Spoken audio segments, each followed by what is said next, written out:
There's a massive news this morning in the NFL. Huge. A big move was made. Now, I don't believe the Arizona Cardinals faithful are going to say this was a big move. I assume a lot of people who had high hopes for this guy whenever he got into the NFL aren't going to say this is a big move if they've been disappointed.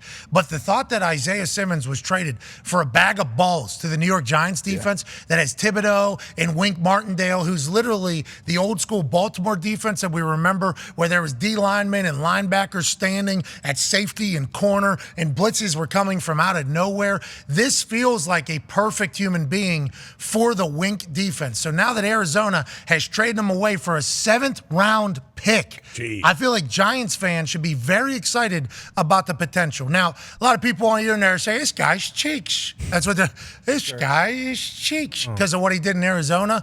Who knows if he felt comfortable in that defense? Who knows if they were taking advantage of all of his talents? I know Wink will. And the thought of this big-ass dude who can run very fast, who can play corner and can play D-end, that's a weapon for the New York Giants. Good on him for giving up a 7th rounder, and congrats to all the Giants, AJ. I mean, yeah, that's the first thing I thought of, and I know you said something already about Wink Martindale. Like he's going to have a role for him early on with Isaiah Simmons. He's listed as a linebacker / DB. The guy can really play everything. Like he can rush the edge. He can play off the ball backer. He can play DB. You can put him at gunner on special, like wherever you want. He is freak athletically, and I guess since he's on the final year of his deal, the Cardinals probably realized, hey, we're not going to give him a long-term extension, so let's get something for him, I guess. Joining us now is a man who coached that Baltimore defense. Hell yeah. The amoebas. That's right. The exotics. Hell yeah. Just a dominant force, letting us know what his thoughts are on what Wink Martindale is going to do with Isaiah Simmons. Ladies and gentlemen, our coach, Coach Burgoyne.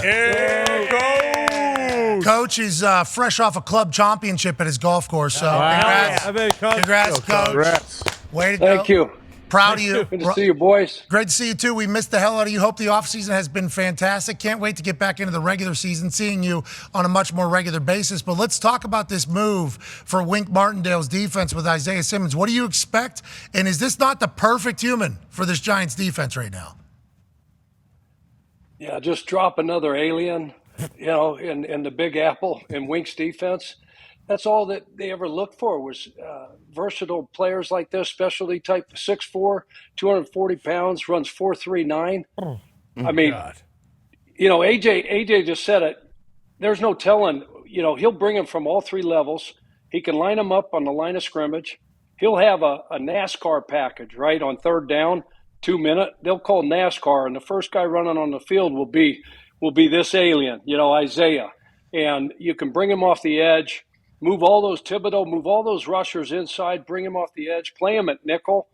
Right now, if you look at the early depth chart, he's listed at second-team nickel back. So he can play there. If something happens at the inside linebacker spot, he can certainly line up there. He can play dime. He's got familiarity in the back end, adjusting to different coverages and communicating that way. So, I mean, that guy was the 2019 ACC Defensive Player of the Year. I mean, we all remember what he did at Clemson, what a game wrecker he was. So Wink will stay up until wee hours of the morning figuring out, okay, where do we plug Isaiah Simmons into this package, this defense, and what do we do with him? For a 7th rounder. Feels like a good play. Go ahead, AJ. Chuck, can you explain a little bit about Wink's defense and what he does and how aggressive he is? Like what kind of separates him from other defensive coordinators maybe?